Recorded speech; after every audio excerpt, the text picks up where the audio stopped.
Welcome to the My Creative Days podcast, where we will talk about all things DIY, home decor, decorating tips, and creating a beautiful home on a budget. I am hoping our time together will spark a creative idea, help you plan your next DIY, or inspire you to finally tackle that project you keep putting off. Grab your favorite cup of motivation and let's chat. Hello, and welcome back to the podcast. Today, I want to talk about, I get a lot of my podcast ideas or like the podcast topics from you, from people reaching out to me on email, from people reaching out to me on Instagram. Maybe it's something that I have, somebody asked something inside my Furniture Flipping Academy, or it's on my website. But keep your questions and your comments and your ideas coming. I love to hear from you. But that's where I get a lot of the content and the ideas for this podcast. So please keep them coming. Email me, Lindsay at mycreativedays.com, or reach out to me at mycreativedays on Instagram.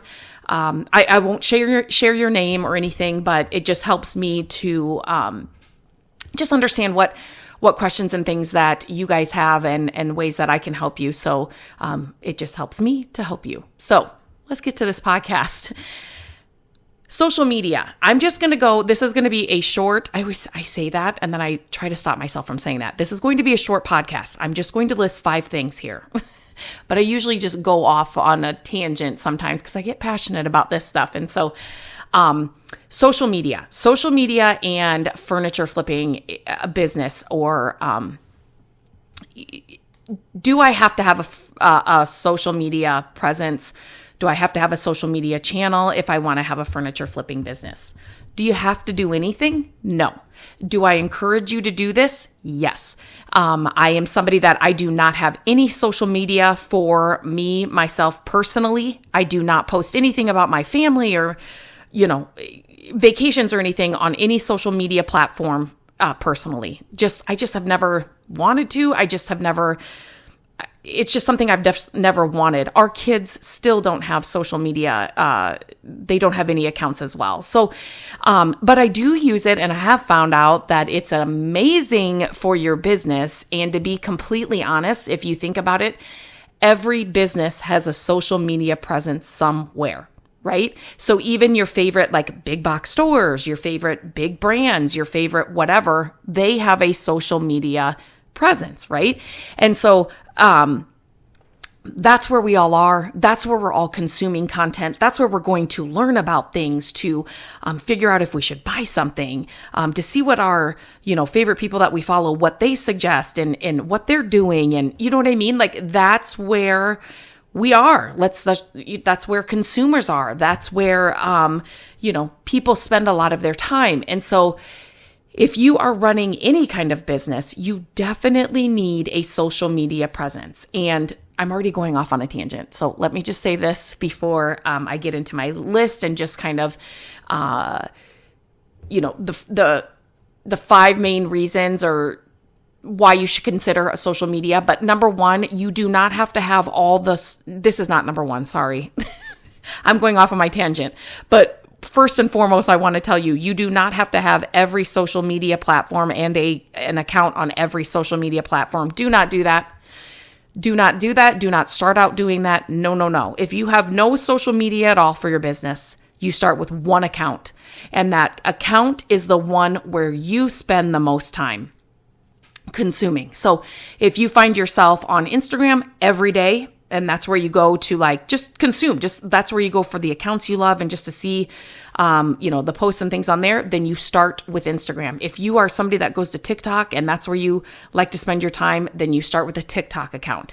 But you just start with 1. If it's Facebook, Twitter, whatever it is, you just start with 1. But I think that a lot of people think, oh my gosh, I have to start a YouTube channel and a Pinterest.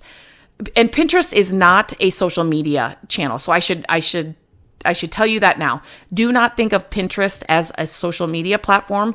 It is a search engine. So Pinterest is like YouTube. Pinterest is like Google. YouTube and Google are not social media platforms, right? So think of Pinterest as the same way. You go to Pinterest to search for something. how to make a casserole, how to paint my cabinets, how to, those kinds of things. It is a search engine. It is not a social media platform, but it is still something if you do have it, and it is something that I think you should have if you have a business. It is something, it is one of them that you think about, but don't think you have to have all of these, from day one at all. Once you get going on one and you understand it and you're kind of like, okay, I get it. I'm in the flow of this. I can post to it every day or whatever. Then you can maybe add in your secondary one and so forth. So, okay.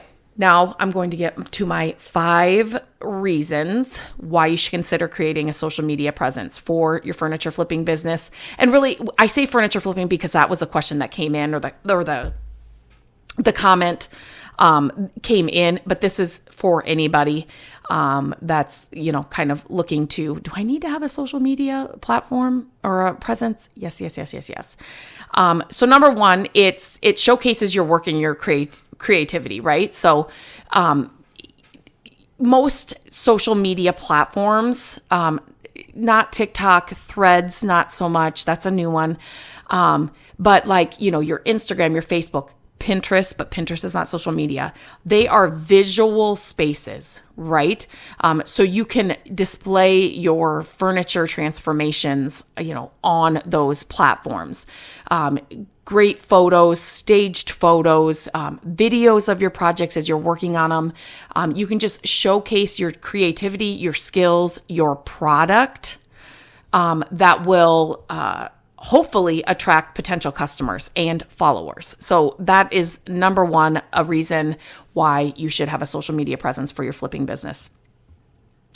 Number 2, building a brand and online presence. So when I first started, I was somebody, like I said, I have no personal social media. And so when I started posting, I was, number 1, I didn't know what a like was, and I started with Facebook because I don't think Instagram wasn't around, or it was just coming around or something. I think so Facebook was first. And so I didn't understand like building a brand. Again, when I started my creative days, I was sharing my projects with family and friends. That's what I was doing. I was hoping somebody, when friends would say, how were you doing that? Or when we would do a DIY project or whatever, it was just an easy way for me to, my website was an easy way for me to just put it on there and they could see what we were doing and I could kind of show them what we were doing. But the whole building a brand, it's a social media page allows you to establish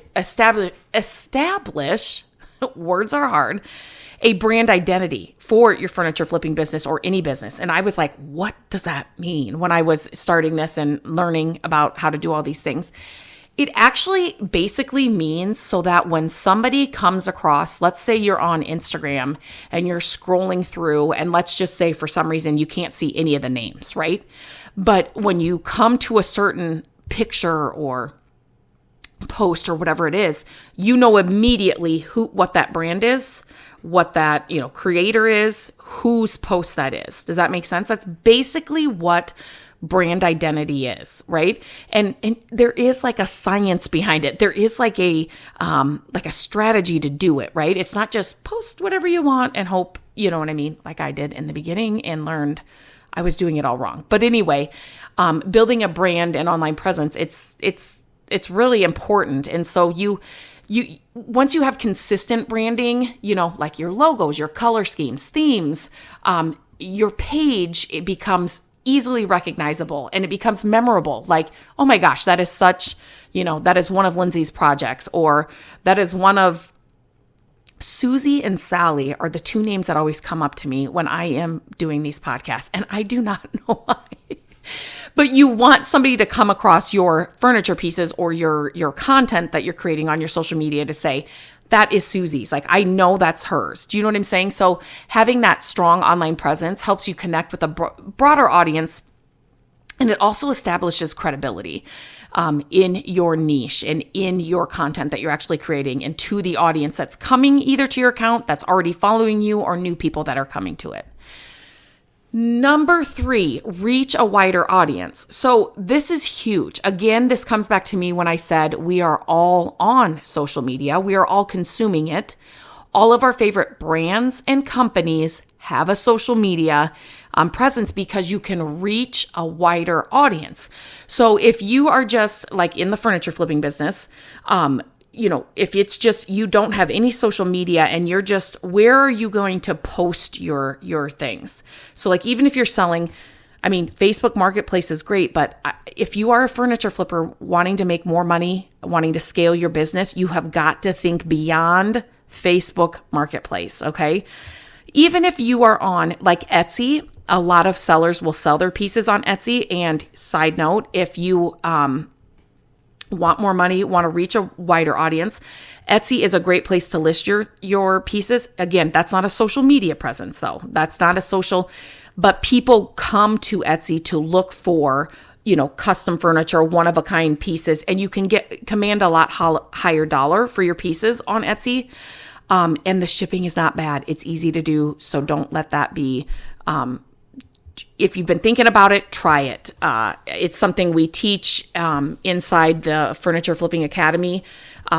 It's definitely something you should think about if you're wanting to reach sell to a broader audience and you want to, ship your pieces and not just sell locally on Facebook Marketplace. But with all that to say, reaching a wider audience, social media platforms have billions of active users worldwide all the time, all day long, day and night.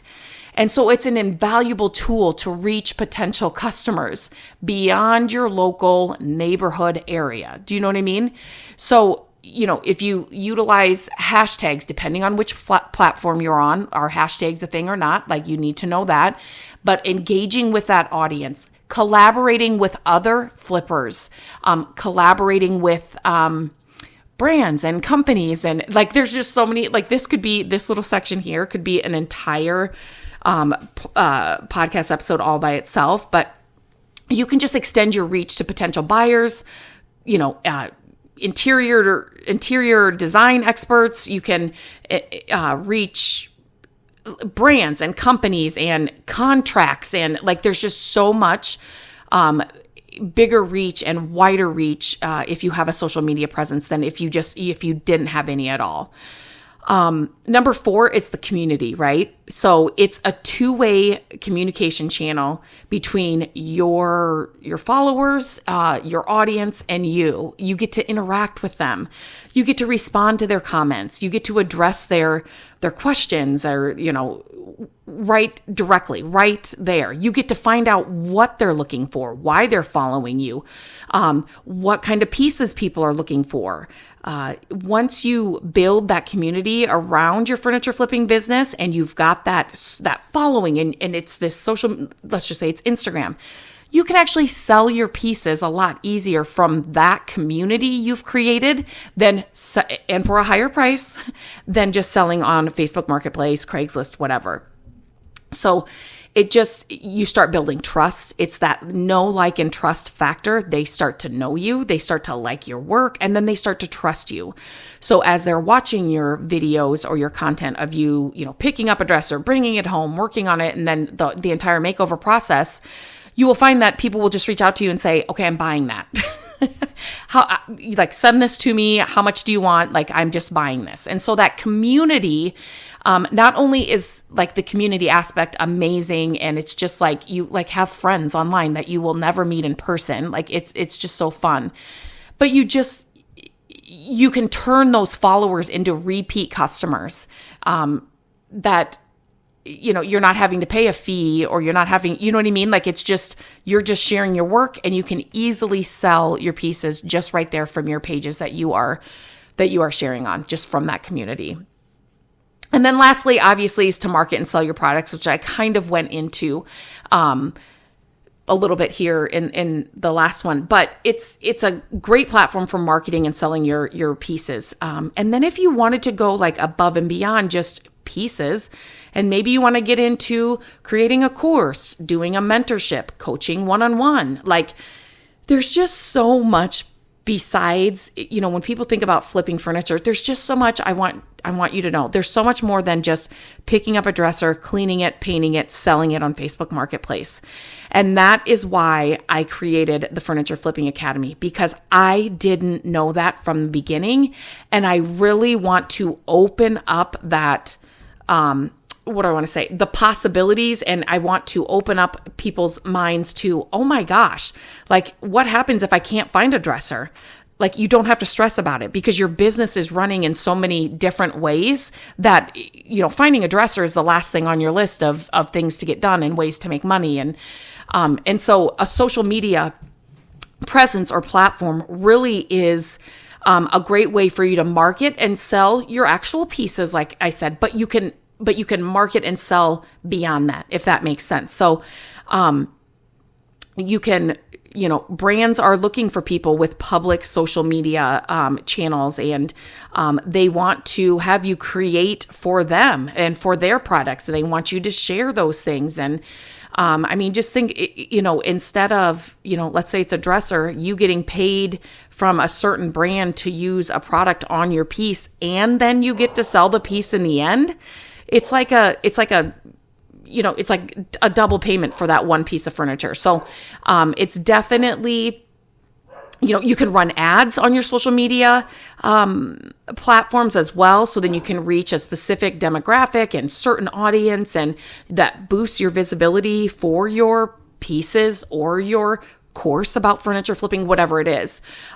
So I think social media, it's so much. If you can hear my dog right now, I'm so sorry. I'm recording this in the summer, and we have kids in and out of this house all day long. And so, I'm so sorry, but, I'm coming to the end here though. So thank goodness. So definitely there are reasons beyond. Don't just think, oh my gosh, I have to have all the social media channels and I have to learn how to run them all and I have to post to them all. And don't think about that. Think about some of these other things that, maybe you haven't heard before, or just like the possibilities of what you can actually grow and, get into, and then get excited about it and just start with one. Just keep it simple, just like a furniture piece. If you're just starting to flip, start with the simplest, smallest project you can find, and then just build from there. So if you have any questions, if you want, if there's something else that I didn't answer here, or that something you want me to expand on, let me know. You can email me, lindsay@mycreativedays.com, or you can always reach out to me on Instagram @mycreativedays.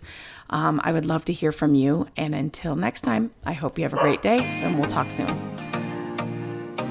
Hello, friends. Thank you so much for listening to the podcast. I am grateful that you tune in every week and that you share the show with your family and friends. I love having creative chit chats with you, and my hope is that this podcast will inspire you to try a new project, start a DIY that you've been putting off, and decorate your home exactly how you want it. There are a few ways you can help us with the podcast. Follow the podcast so you don't miss an episode. And if you could take a few minutes to leave the podcast a review, that would help us so much. Again, thank you for being here, and I look forward to our chat next week. Bye-bye.